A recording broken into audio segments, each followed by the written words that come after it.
अस्सलाम वालेकुम। मैं हूं मोहम्मद ज़ीशान और आप मेरा फ़ेसबुक और यूट्यूब चैनल देख रहे हैं। माफ़ी चाहता हूं, मैं एक दिन आपके साथ व्लॉग नहीं कर सका, वीडियो नहीं बना सका क्योंकि मेरी तबीयत कुछ ख़राब थी और अभी कुछ संभली है, तो मैंने सोचा कि एक व्लॉग बना दूं, आपको तफ़सीलात से आगाह कर। सबसे पहले तो आपको ये अपडेट दे दें कि अरशद शरीफ साहब जो हैं उनका जस्ते खातकी वो पाकिस्तान की तरफ रवाना है, दोहा पहुंच चुका है, कतर के शहर दोहा में। और वहां से वो आज रात 1-2 बजे के करीब वो पाकिस्तान में इस्लामाबाद एयरपोर्ट पे लैंड करेंगे और फिर उनको शायान शान तरीके से घर पहुंचाया जाएगा और जुमेरात के रोज़ उनका नमाज जनाज़ा होगा। और ये एक ऐसा जनाज़ा होगा जो कि तारीख़ रकम करेगा, एक बहुत बड़ा जनाज़ा। और पूरा पाकिस्तान गमज़दा है, पूरे पाकिस्तान के अवाम वो इसमें गमज़दा हैं और सबको पता है कि ये अरशद शरीफ एक मुहिब्ब वतन शख्स था, एक मुहिब्ब वतन पाकिस्तानी था। और कुछ सवालात उठ रहे हैं। सवालात ये हैं कि पाकिस्तान में जो मौजूदा सूरत हाल है उसके तनाजुर में अगर देखा जाए तो पाकिस्तान के अवाम और पाकिस्तान के लोग ये सवाल कर रहे हैं कि अरशद शरीफ को किसने पाकिस्तान से बेदखल करने में या पाकिस्तान से भागने पर मजबूर किया गया, किसने किया पाकिस्तान से भागने में। फिर वो दुबई गए और दुबई में किसने मजबूर किया, किसने ख़त लिखा कि वो वहाँ पे उनको वहाँ से डिपोर्ट किया जाए पाकिस्तान की तरफ। और फिर वो कीनिया चले गए और किसने कीनिया जाने पे मजबूर किया। ये बहुत बड़े सवालात हैं और सारी तहकीकात होनी चाहिए इस हवाले से। पाकिस्तानी अवाम को पता चलना चाहिए कि जो पाकिस्तान में इस वक्त हो रहा है ना, वो कभी बना पब्लिक में भी नहीं रहा। अब कीनिया की पुलिस ने माज़रत की है कि वो मिस्टेकनली उन्होंने फ़ायर किया। फ़ायर जो हुआ है वो लेफ़्ट साइड पे बैठा एक बंदा, ड्राइवर वाली सीट। अब उनका कहना ये है कि एक बच्चे को अगवा करने के मामले में वो सर्च ऑपरेशन कर रहे थे और इस गाड़ी को रोका गया था, लेकिन ये रुके नहीं। अगर ये नहीं रुके तो आपने टायर पे गोली मारनी थी, आपने राइट साइड पे जो ड्राइवर था उसको गोली मारनी थी, आपने 9 गोलियां मार दी। एक लेफ़्ट साइड पे बंदा बैठा हुआ था और उसको आपने मार दिया। ये कोई ऐसा वाक़या नहीं है, ये कोई इंसिडेंट नहीं हुआ, ये बाकायदा एक टारगेट किलिंग है। मैं इस बात पे कन्विंस्ड हूँ और मैं सारे फैक्टर्स को मद्देनज़र रख के ये बात कर रहा हूँ। अब उसमें कौन मुलव्विस है? अब कीनिया की पुलिस जो है वो दुनिया की करप्ट तरीन पुलिस है, वो पैसे लेके बंदा मार देते हैं। अब मामलात यहाँ पे कुछ सवालात उठते हैं कि वो कौन था जिसने पाकिस्तान से उसको भागने पे मजबूर किया, अरशद शरीफ को यहाँ से भागने पे मजबूर किया। और दूसरी तरफ वो कौन था जिसने ख़त लिखा था दुबई वालों को और यूएई हुकूमत को कि वो वहाँ से अरशद शरीफ को डिपोर्ट करें वापस पाकिस्तान की तरफ। फिर वो कीनिया किस तरह से पहुँचा, कहाँ पे पहुँचा। अब यहाँ पे कुछ रूमर्स भी हो रहे हैं, कुछ ख़बरें भी फैलाई जा रही हैं कि अरशद शरीफ एक बात कर रहा था, उस पर अरशद शरीफ एक डॉक्यूमेंट्री बना रहा था और डॉक्यूमेंट्री में वो कीनिया में जो पाकिस्तानी हैं या जो पाकिस्तान के सियासतदान हैं, जर्नल्स हैं, उनके जो फार्म हाउसेस हैं, क्योंकि यहाँ से पैसा चोरी करके ये बाहर ले जाते हैं और वहाँ पे सस्ते दामों ज़मीनें ख़रीद लेते हैं, फार्म हाउसेस ख़रीद लेते हैं। तो वो फार्म हाउसेस की तहकीकात के लिए गया हुआ था और वहाँ पे अब ये मामलात आहिस्ता आहिस्ता खुलेंगे कि किस तरफ ये मामलात जा रहे हैं और किसने मजबूर किया था और किसने सुपारी दी थी। इस हवाले से शीरी मज़ारी ने भी अपने तहफ़्फ़ुज़ात का इज़हार किया था और ख़बर दी थी, ब्रेकिंग न्यूज़ दी थी कि शीरी मज़ारी ने कहा था कि अरशद शरीफ के अरशद शरीफ को मारने के लिए इन्होंने सुपारी दे दी है। इमरान खान साहब ने भी आज एक लॉयर्स कन्वेंशन से ख़िताब किया और उसमें भी उन्होंने कहा कि अरशद शरीफ के हवाले से जो चीज़ें थीं वो उनके पास ख़बरें थीं कि अरशद शरीफ को भी मारने का प्लान है इनका। फिर इमरान खान ने कहा कि मैंने अरशद शरीफ को कहा था कि वो बाहर चले जाएं और वहाँ पे जाके रहना शुरू हो जाएं। वो नहीं जा रहा था, वो इतना मुहिब्बे वतन था, वो अपना मुल्क नहीं छोड़ना चाह रहा था। लेकिन इमरान खान साहब ने उनको कहा कि आप चले जाएं, आप अपनी जान बचाएं, तो वो बेचारा यहाँ से भी चला गया। अब ये सारे सिनेरियो, अब अरशद शरीफ साहब तो वापस आ रहे हैं, जिस तरह गए थे वैसे तो नहीं है, और जिसने भी मारा है ना, बहुत सारे सवालात जन्म ले रहे हैं। मैं आइंदा आने वाली वीडियोस में आपको ये सारी तफसीलात बताऊंगा। अरशद शरीफ के हवाले से मरियम नवाज़ ने एक ऐसी ट्वीट कर दी है जिससे एक नया तूफ़ान बरपा हो गया है। अरशद शरीफ ऐसा नहीं था। अरशद शरीफ ने किसी की मौत पे, किसी की ज़िंदगी पे, किसी के ज़ातियात पे बात नहीं की थी। उनका मसला ये था कि वो एक ऐसा शख्स था जो इन्वेस्टिगेटिव जर्नलिज़म करता था और वो चाहता था कि पाकिस्तान में जो ये करप्ट ख़ानदान है या ये करप्ट लोगों की वो तहकीकात करके और उनके चीज़ें सामने लेके आता था, उनके करप्शन सामने लेके आता था। अब मसला जिन्होंने भी मरवाया है ना, मसला उनको यही था कि अरशद शरीफ ने या तो वो प्रोग्राम किया था कि वो कौन था जिसने फ़लाँ की थी। 9 और 10 अप्रैल की रात वाले वाक़े पे उन्होंने कुछ सवालात उठाए थे अपने प्रोग्राम्स में, और उन्हीं प्रोग्रामों की बुनियाद पे और उस प्रोग्राम की बुनियाद पे, वो कौन था वाले प्रोग्राम की बुनियाद पे ये सारा चीज़ें हुई हैं। अब वो कौन था कौम भी जान चुकी है, मीडिया भी जानता है, इंटरनेशनल मीडिया भी जानता है। अब तो सारे जानते हैं कि वो कौन था, बच्चे बच्चे को पता चल गया है। दूसरी तरफ मरियम नवाज़ ने जो ट्वीट कर दिया है ना, वो एक ऐसी गलीज़ ज़ुबान इस्तेमाल की है, एक ऐसी उन्होंने एक बुग़्ज़ की मारी औरत है कि उसने अरशद शरीफ की लाश को भी नहीं बख्शा। एक कलेजा चबाने वाली औरत, उसने पाकिस्तान के एक मुहिब्बे वतन शख्स पे इस तरह का भोंडा इल्ज़ाम लगाया है और वो ताबूत में पड़ा है। लेकिन इनकी कह लें कि घटिया सोच वो अक्कासी कर रहा है और उनके अपने अल्फाज, मरियम नवाज़ के अपने अल्फाज उनकी सोच की अक्कासी कर रहे हैं। ये कितने घटिया बेशर्म लोग हैं कि पाकिस्तान के मुर्दा लोगों को भी। अब दूसरी तरफ आप आ जाएं, अरशद शरीफ साहब ने जब कलसूम नवाज़ साहिबा बीमार थी, उनके लिए उन्होंने दुआया ट्वीट किए थे।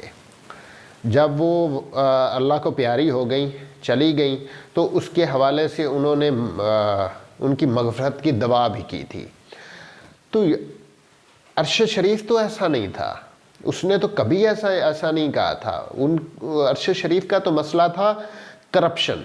पाकिस्तान में जो 2 कवानीन हैं उसके हवाले से वो सोचते थे। अब ये यहाँ पे इन्होंने मरियम नवाज़ ने किस तरह का ट्वीट कर दिया है एक ऐसे वक्त पे जब अरशद शरीफ, और 2 दिन ये चुप रही हैं, शायद ये ट्वीट सोचती रही हैं या इंतज़ार करती हैं। इन्होंने अफसोस का इजहार नहीं किया, अरशद शरीफ की मौत पे अफसोस का इजहार नहीं किया, लेकिन इन्होंने अपनी सोच की अक्कासी कर दी, अपने बुग़्ज़ की अक्कासी कर दी और इन्होंने अपना आप दिखा दिया कि ये कितने अंदर से गलीज़ किस्म के लोग हैं, कितने गंदे लोग हैं। आप दूसरी तरफ देख लें कि दिवाली हो रही है वहाँ पे और उसके लिए केक काटे जा रहे हैं। अब एक ऐसे वक्त में हम अपना त्यौहार छोड़ देते हैं, आप किसी थर्ड पार्टी का, थर्ड बंदे का, आप ठीक है वो हमारे पाकिस्तानी भाई बहन हैं और वो हमारे लिए बड़े काबिल एहतराम है, लेकिन आप मुल्क में इतना बड़ा सानिया हो गया और आप वहाँ पे इस तरह की चीज़ें कर रहे हैं, ऊपर से आप वीडियोस शेयर कर रहे हैं, इतने बेशर्म हो गए आप। आपको एहसास नहीं है कि पाकिस्तान में एक पूरा मुल्क सोगवार है, एक ऐसा वक्त आया हुआ है पाकिस्तान पे, और ये जिन्होंने भी किया है ना, अल्लाह ताला की पकड़ में लाजमी आएंगे। ये जिन्होंने भी किया है, जिसने भी ये किया है, वो अल्लाह ताला की पकड़ में लाजमी आएगा। उस अरशद शरीफ के 5 बच्चे हैं और 5 बच्चे उसके बद्दुआ देंगे। माँ इतनी मजबूत है, अरशद शरीफ की माँ इतनी मजबूत है, वो कह रही है कि मेरा अगर और भी बेटा होता तो मैं मुल्क पे कुर्बान कर देती। उसने अपना शोहर कुर्बान कर दिया, अपना दूसरा बेटा मेजर वो कुर्बान कर दिया। एक ही दिन में 2 लाशें उठाए उन्होंने। अब अरशद शरीफ को वो लहद में उतारेंगी।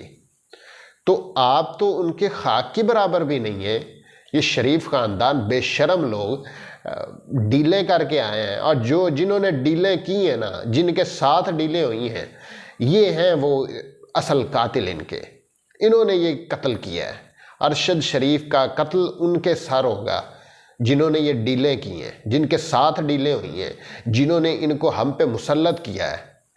वो इन्हीं के डर से भागा था, यहाँ से मुल्क से भागा था कि कहीं वो जान बचा के निकले, लेकिन मूसा भागा मौत से और मौत सामने खड़ी थी। यहाँ से वो भागा, दुबई गया, वहाँ से लंदन गया, लंदन से वो कीनिया गया। किसने मजबूर किया था? सबसे पहले तो उसको इस्लामाबाद में, फिर वो इस्लामाबाद से वो उसको फ़्लाइट नहीं मिली, वो पेशावर गया, वहाँ से उसको फ़्लाइट मिली। वो दुबई गया, दुबई में भी उसको नहीं रहने दिया गया। क्यों? वहाँ से वो कीनिया किस तरह से पहुँचा, किसने मजबूर किया था? ये बड़े अहम सवालात हैं। आइंदा आने वाले वक्त में इस पे तहकीकात होनी चाहिए। एक कह लें कि ये पाकिस्तान में, मेरे पास अल्फाज नहीं है मैं किस तरह से बोलूँ, या इतने सोगवार अल्फाज और इतने मेरे पास लिमिटेड अल्फाज रह गए हैं कि मैं वो बात करना नहीं चाहता और मुझसे हो नहीं रही। एक मेरी तबीयत की वजह से, दूसरा ये जो पाकिस्तान में इतना बड़ा सानिया हो गया है, कोई कीनिया में उसका कोई दुश्मन बैठा था।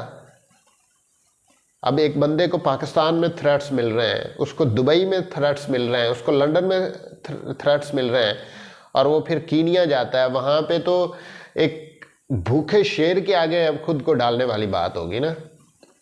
तो वहाँ पे जाके, जहाँ पे कोई कानून ही नहीं है, जहाँ की पुलिस जो है वो पैसे लेके बंदा मार देती है और कोई पूछने वाला नहीं होता।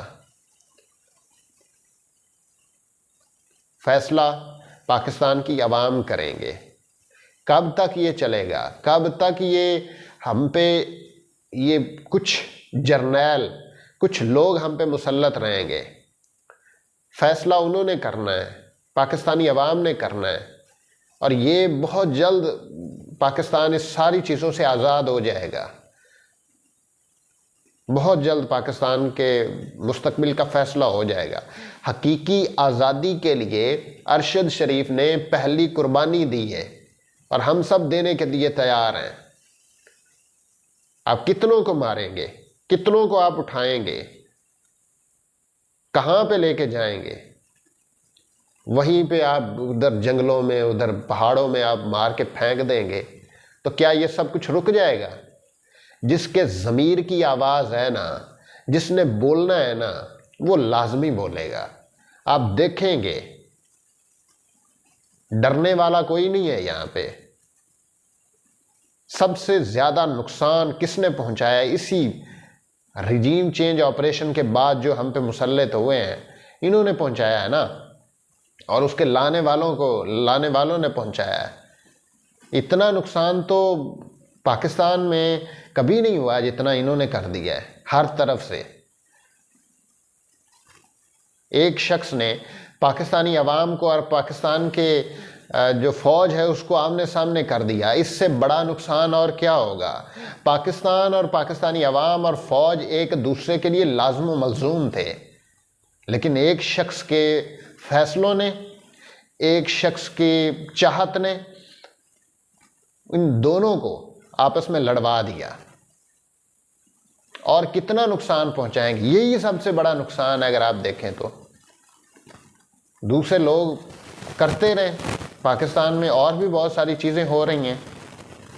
अरशद शरीफ ने कुर्बानी दे दी, लेकिन अरशद शरीफ ने वो डील कबूल नहीं की। एक छोटे से घर में रहता है, अगर डीलें करता होता तो उसके भी बाहर फार्म हाउसेज होते, उसके भी महलात होते, वो बाहर चला जाता, अपनी फैमिली के बाहर चला जाता। लेकिन वो एक ऐसी सहाफ़त करता था जो कि उसके ज़मीर की आवाज़ हुआ करती थी। वो एक पढ़ा लिखा शख्स था। उसके मुकाबले में पाकिस्तान के जो टॉप के और भी जर्नलिस्ट हैं वो उसके मुकाबले में नहीं थे। हामिद मीर आप देख लें, आप सलीम सहाफ़ी देख लें, आप और भी बहुत सारे नाम हैं, वो उन जैसा नहीं था। वो एक मुनफरिद था, वो अलग था। लेकिन आपने वो छीन लिया, पाकिस्तानियों से छीन लिया। आपने एक आवाज़ दबा दी। यहाँ पे तो फिर सहाफ़त आज़ाद ही नहीं है ना। आपने पहले इमरान रियाज खान को उठा लिया, जमील फारूकी को उठा लिया, समी इब्राहिम पे पर्चे दे दिए, साबिर शाकिर बेचारा बाहर बैठा हुआ है। आपने तो यहाँ पे जीना हराम कर दिया है, तंग कर दिया है। और किस वजह से हो रहा है? ये एक शख्स नहीं कर रहा, एक जो हम पे मुसल्लत हुआ बैठा वो नहीं कर रहा। फैसले कहीं और से हो रहे हैं, फैसले कहीं और से हो रहे हैं। जो भी फैसला कर रहा है ना, वो पाकिस्तानी अवाम का खैर खा नहीं हो सकता। इतना नुकसान कभी किसी बंदे ने नहीं पहुंचाया जितना कि इस बंदे ने पहुंचा दिया है पाकिस्तान को। आप देखें कि आइंदा आने वाले वक्त में ये हकीकी आज़ादी की तहरीक कामयाब होगी। इसमें खून शामिल हो गया है, अरशद शरीफ का खून शामिल हो गया है। अरशद शरीफ एक निडर, एक बेबाक, एक मजबूत शख्स था। आप उसको खरीद नहीं सके तो आपने उसको मार दिया। ये है आपकी क्रेडिबिलिटी, ये है आप में हौसला, ये है आप में हिम्मत। और कितना आप पाकिस्तान को गिराएंगे। पाकिस्तान पाइंदाबाद।